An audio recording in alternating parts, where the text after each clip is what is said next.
Um homem passa mal dentro de um ônibus no Rio e morre na porta de um hospital sem atendimento.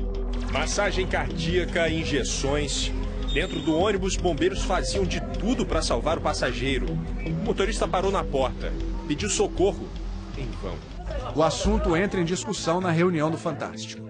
Não estava em greve? Parte do hospital não estava em greve, mas parte estava funcionando. Só que assim, esses 20 minutos de espera fez com que o cara morresse na porta do hospital.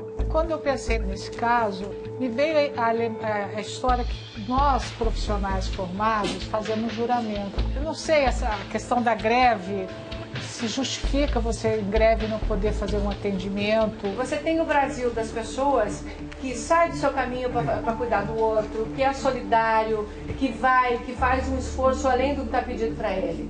E o Brasil institucional que sempre nega a sua obrigação. Eu estava escutando a CBN hoje de manhã e escutei uma coisa que me chamou a atenção. Que em muitos hospitais públicos, quem faz a triagem da porta do hospital é o vigilante. Se o vigilante tem essa incumbência de avaliar o que é mais grave, tem um erro aí.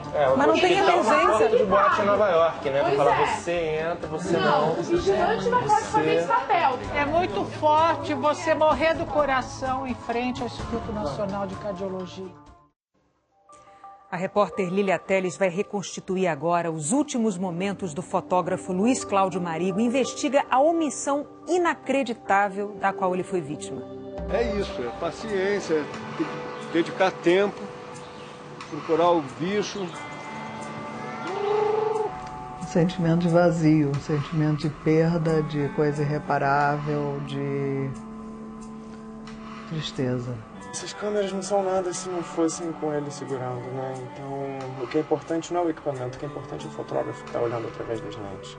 As declarações revelam a dor de uma família que perdeu a referência.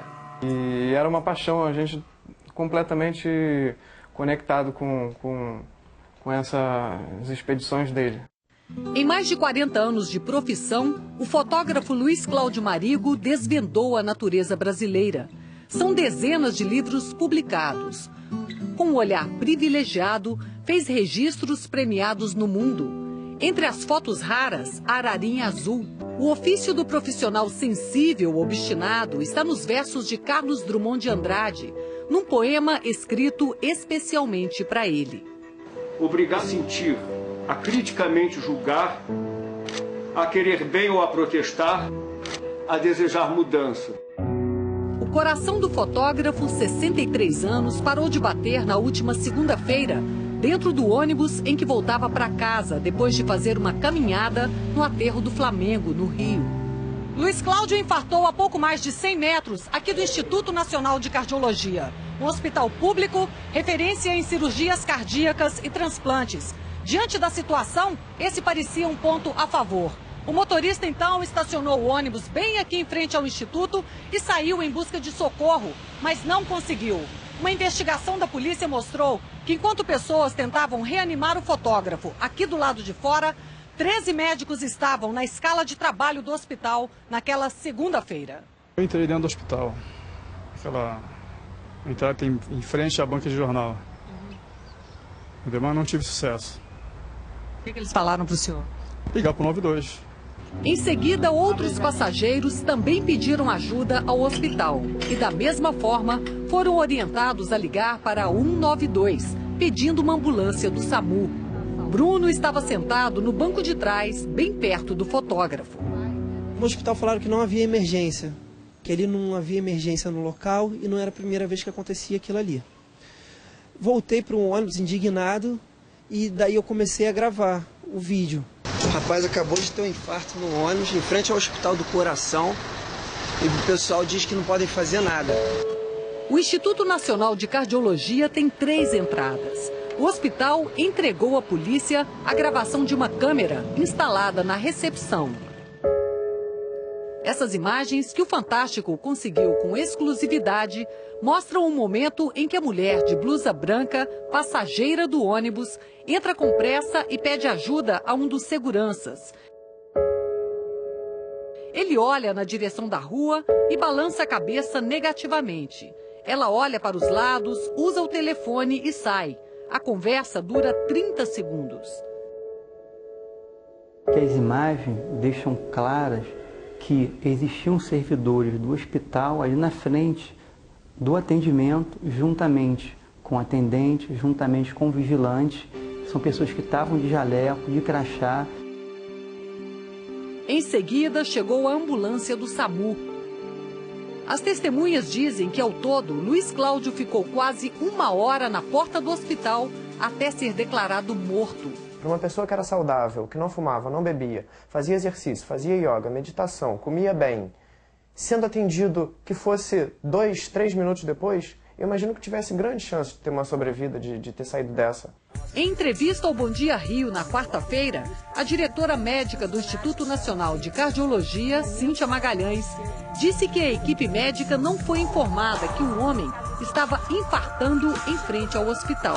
Uma senhora se reportou ao segurança da portaria dizendo que tinha uma pessoa passando mal na rua, nem sequer citou a existência do ônibus parado. Eu acho que houve uma má informação da gravidade do que estava acontecendo dentro do ônibus. Na nossa avaliação, não houve omissão de socorro e não houve erro. Juntou muita gente. Não é possível que alguém tenha se comunicado com eles, os médicos que estavam lá em cima. A polícia está ouvindo as testemunhas. Para o delegado, a punição não pode ser apenas por omissão de socorro. As ordens do hospital têm que ser bem claras no sentido de que no balcão de atendimento tem que ter alguém que possa fazer uma triagem mínima ali com qualificação. Se não fizerem, eles podem responder pelo resultado que advier para a vítima.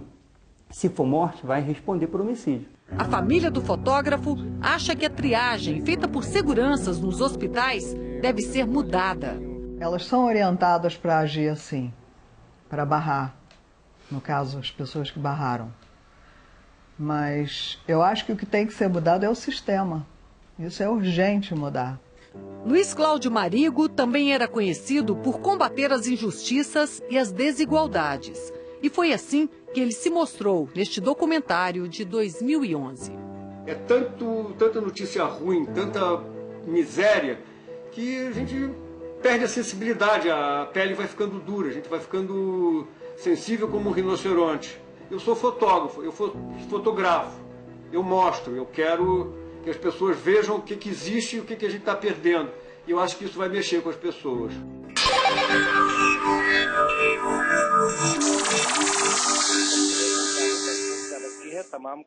Um ataque ao maior aeroporto do Paquistão, na cidade de Karachi, deixou pelo menos 21 mortos, sendo 11 agentes de segurança do aeroporto e 10 terroristas. Os terroristas invadiram o aeroporto armados com granadas. Todos os voos foram cancelados e alguns passageiros estão isolados no saguão de um dos terminais. A Copa está para começar e tem campeonato sendo jogado no Brasil. Veja só, hoje teve decisão no Pará. O Paysandu venceu a segunda partida da final contra o Remo, por 2-0. Só que mesmo com a derrota, foi o Remo que ficou com o título, porque já havia vencido o jogo de ida por 4-1. Este foi o 43º título estadual do Remo. O Paysandu tem 2 a mais, 45. Uma polêmica na música vira caso de justiça. De um lado, Dado Villa-Lobos e Marcelo Bonfá, músicos da Legião Urbana. Do outro, Giuliano, o filho do líder da banda, Renato Russo. Quem, afinal, pode usar o nome Legião Urbana? Nesses dias tão estranhos, de capoeira se escondendo pelos cantos. É uma insensibilidade que vai contra tudo isso, sabe, que foi pregado nas letras do Renato, no nosso trabalho, onde a gente se entregou. Isso é aviltante.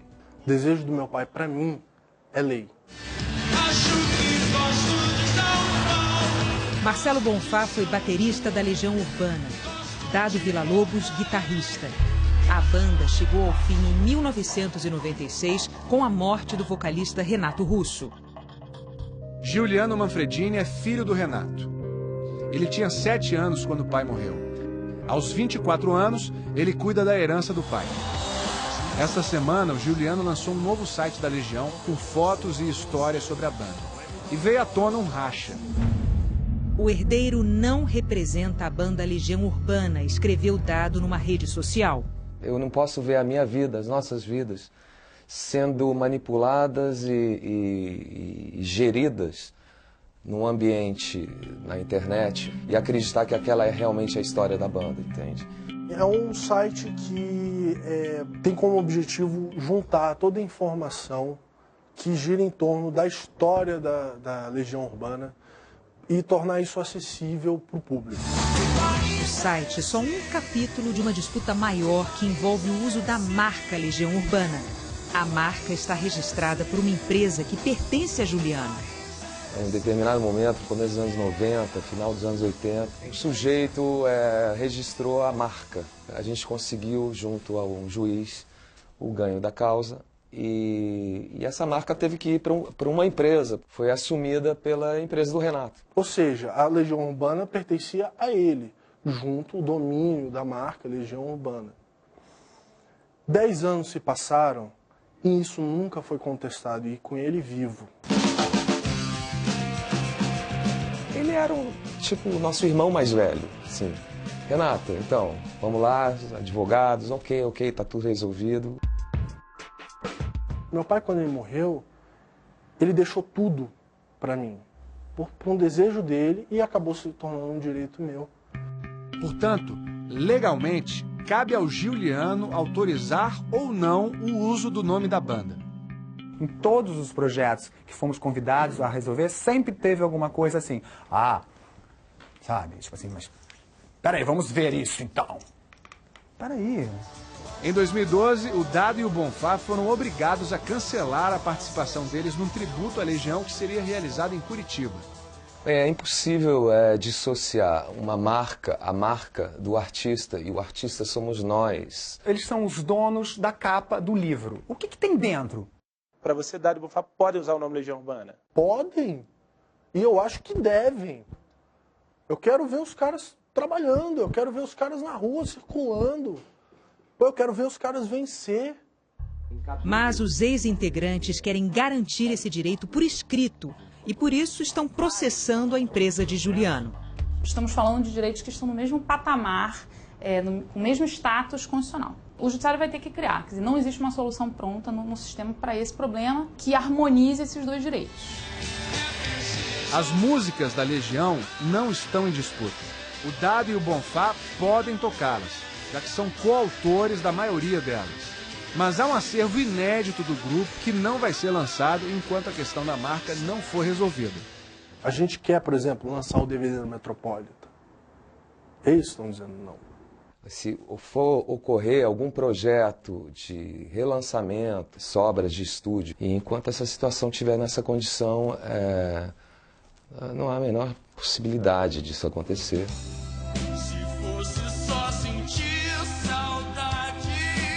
Uma audiência de conciliação foi agendada para a próxima quarta-feira. Eu quero a participação de todos, diálogo. E eu estou sempre disposto a conversar, sempre de portas abertas. Para a sobrevivência, até econômica e cultural desse acervo, algum acordo, alguma solução vai ter que ser construída. São as nossas vidas, a nossa história que foi escrita durante quase 2 décadas, sem pensar muito nessa questão de marca. E aí hoje a gente se vê numa situação esquisita.